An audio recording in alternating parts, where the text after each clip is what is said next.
Fala aí, rapaziada do nosso canal Futebol Total Oficial, trazendo mais um vídeo aqui no nosso canal.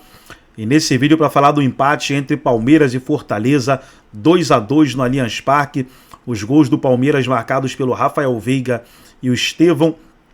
Para o Fortaleza fizeram o Hércules e o Moisés. Foi um jogaço no Allianz Parque, mas acabou sendo um resultado ruim, né? Até porque o Botafogo venceu o Bragantino por 1-0. E agora o Palmeiras volta a ficar 3 pontos atrás do Botafogo. Nesse vídeo, trazendo um corte aí do canal do YouTube da ESPN Brasil, todos os créditos, direitos autorais e agradecimentos, estarei deixando o link na descrição do vídeo. Antes de soltar o vídeo, quero convidar você que ainda não é inscrito no nosso canal, se inscreva, ativa o sininho das notificações para você não perder nada. Tudo do Palmeiras, tudo do Verdão você encontra aqui no nosso canal Futebol Total Oficial. Então vamos aí para o vídeo e daqui a pouco nós estaremos de volta. André, mas acabou desperdiçando uma oportunidade que eu acho assim, se a gente comparar, mas o Botafogo também desperdiçou contra o Criciúma em casa, né? E o Fortaleza, só que o Fortaleza é um adversário mais complicado, mais difícil. Dá para comparar ou não, André? É difícil comparar. O Palmeiras, falei já na minha participação anterior, perdeu 2 pontos em Bragança, né? Sim. Contra o mesmo time que o Botafogo derrotou hoje. Em casa, na tarde de hoje, é uma situação que o Palmeiras, mirando o título, precisa ganhar o jogo. Ainda tem muito ponto, tem muita rodada. A vantagem não é grande. O Palmeiras tem sempre o exemplo do ano passado, que se por um lado mostra a capacidade que Palmeiras tem de recuperar-se, né, num campeonato que parecia perdido, também a gente tem que considerar o que foi que o Botafogo fez para permitir essa arrancada, que também teve um confronto direto determinante, que foi aquela noite em que o Palmeiras perde o primeiro tempo por 3-0, ganha o jogo por 4-3, e a partir dali você percebe que a corrida tem um coelhinho que está muito mais rápido do que o outro. A gente já imaginava o que ia acontecer. Contra o Red Bull Bragantino, a falha do Palmeiras foi ofensiva. O time não produziu muito, mas foi o suficiente para ganhar. Hoje eu acredito que o Palmeiras, estou excluindo a questão dos pênaltis, eu não estou dizendo que o Palmeiras foi ajudado, mas o Palmeiras teve uma partida em que ele teve a seu favor 2 penalidades marcadas, uma absolutamente não foi, e a outra nós podemos discutir, porque é um dos pênaltis que alguns árbitros dão, outros não dão, alguns árbitros de VAR chamam e dão, outros não. Então a gente não tem critério, a gente não tem referências, a gente tem a nossa sensação, a nossa opinião e a nossa possibilidade de análise. Mas um não foi, que foi o primeiro. Sim. Você tem uma partida em que o Palmeiras precisa vencer. Ele tem 2 pênaltis, um inventado. Inventado no sentido, não foi, a arbitragem errou absolutamente. O outro é discutível, como já aconteceu tantas vezes. E o Palmeiras não ganha, estando em vantagem 2 vezes. Diferentemente do empate em Bragança, esse empate aí, ele machuca. Machuca porque é em casa, contra uma equipe que, ok, está na parte de cima da tabela, tem seus objetivos também, tem feito um trabalho maravilhoso ao longo dos últimos anos, joga bem fora de casa, joga bem dentro de casa, tem seus apagões de vez em quando, e hoje conseguiu merecer o empate. E o Palmeiras falhou no seu espírito, eu diria.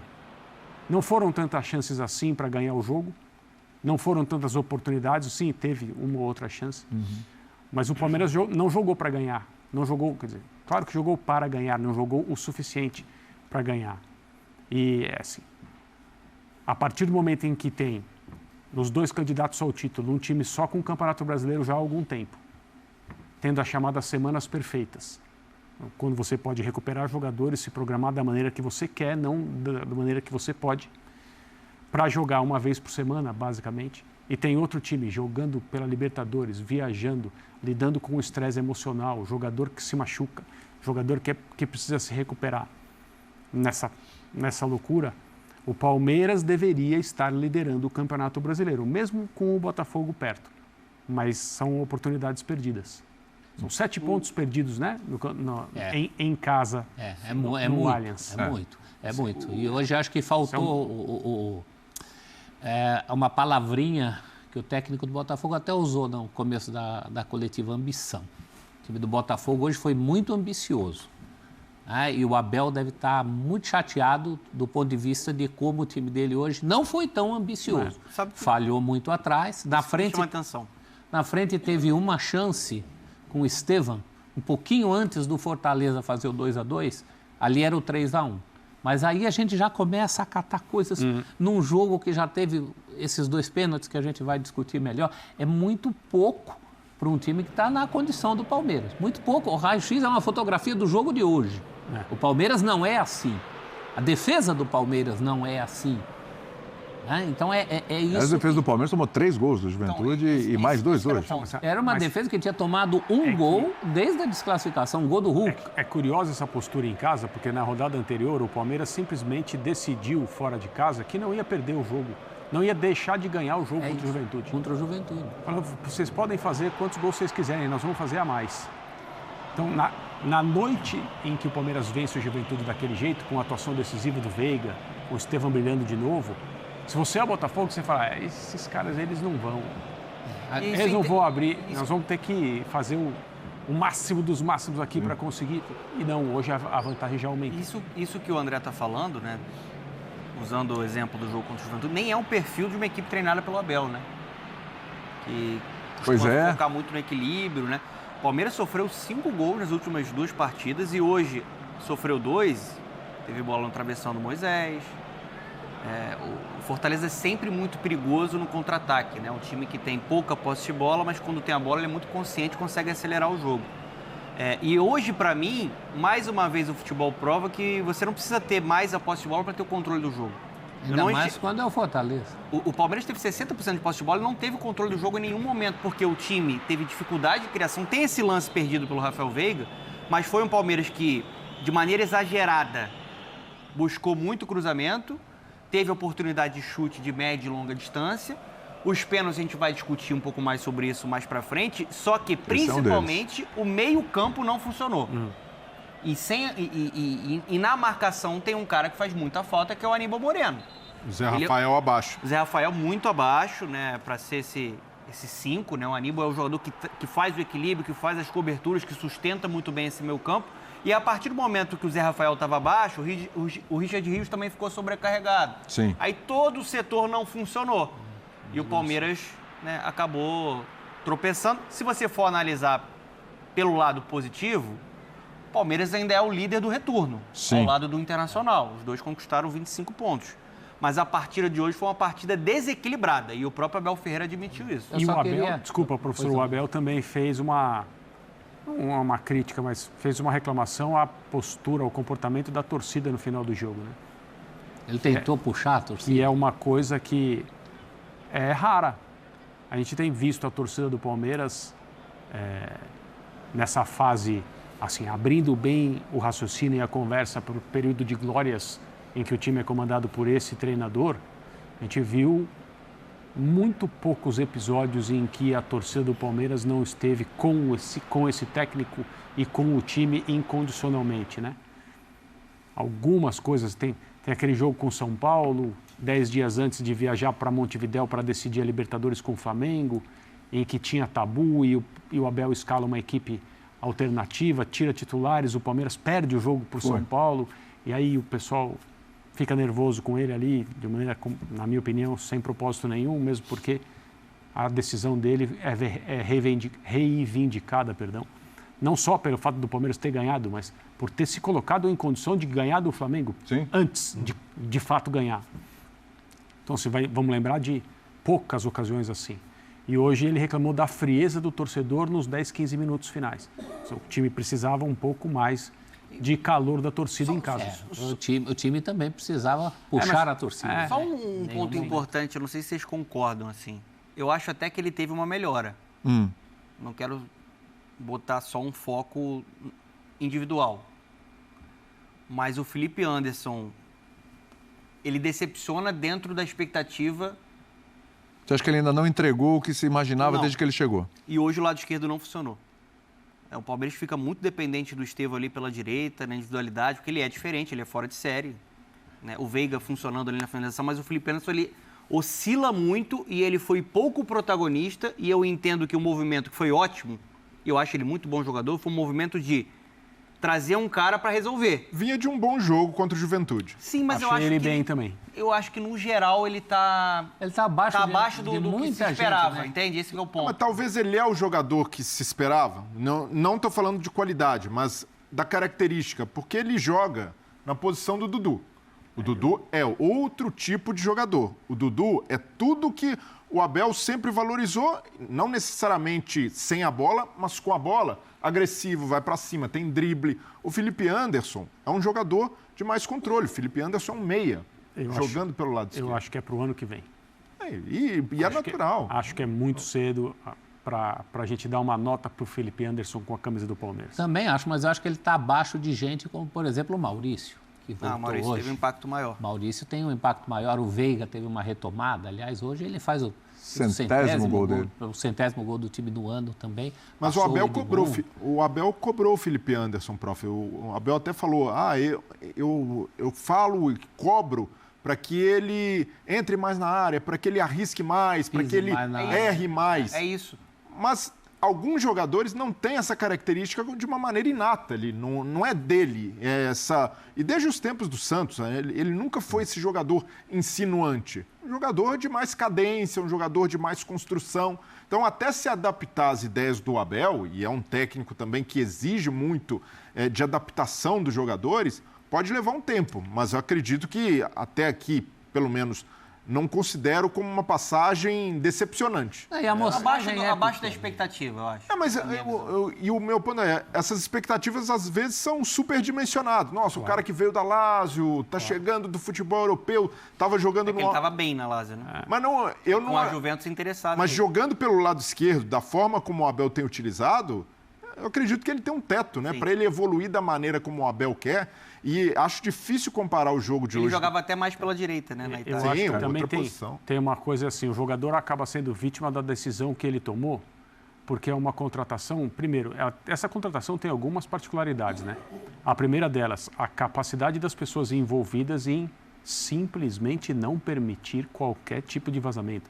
Um dia, o Palmeiras anunciou a contratação do Felipe Anderson. Uma bomba, né? Uma contratação que foge totalmente do perfil do Palmeiras. Um total de 0 pessoas. Ninguém sabia. Nossos especialistas em transações, eles existem e fazem um trabalho... Em todos os lugares onde o futebol é importante, é um trabalho que um trabalho ativo. Ou os dirigentes, os agentes, as pessoas que estão envolvidas nas negociações, utilizam ou se surpreendem com... Nem o Fabrício Como Romano que esse cara sabe? Pois é. Essa é a primeira coisa. A segunda coisa é a decisão que ele tomou. Ele tinha possibilidades de continuar jogando na Itália, onde ele era um cara que estava em campo todo dia pelo time dele, assim, um jogador de uma durabilidade impressionante, uma presença, assim, quase que em todas as rodadas, em todas as partidas, a quantidade de minutos tremenda. Mas a Juventus abrindo a porta para ele tomar a decisão. E ele quis vir para o Palmeiras. Depois ele disse por quê. Seleção brasileira, se expor um pouco mais e tal. Não é um movimento comum, né? A gente tem recebido aqui no nosso país, no nosso futebol, vários jogadores que poderiam continuar fora daqui, mas não numa situação esportiva de tanto privilégio, do ponto de vista do que vão ganhar, onde vão jogar. Então, eles vêm. O Felipe Anderson é um cara que ainda tinha bons anos de alto nível na Itália, se ele quisesse ficar lá, e ele decidiu vir para o Brasil. E talvez ele seja vítima, principalmente nesse momento, nesses primeiros meses, da expectativa que ele cria quando toma essa decisão. Sim, é isso aí. Porque se ele é um cara que está vindo mais tarde na carreira, está retornando ao Brasil, fazendo um movimento para jogar aqui, como tantos outros têm feito recentemente, a gente olha com respeito por uma trajetória incrível e não cobra tanto. Cobra mais na questão da experiência, na liderança, o bom exemplo, um profissional de alto nível, as coisas que esses jogadores merecem, né, que a gente fale. Mas no caso dele, se o cara não chega e não transforma o time imediatamente, ele fala assim, olha, está um pouco abaixo. Tá vendo?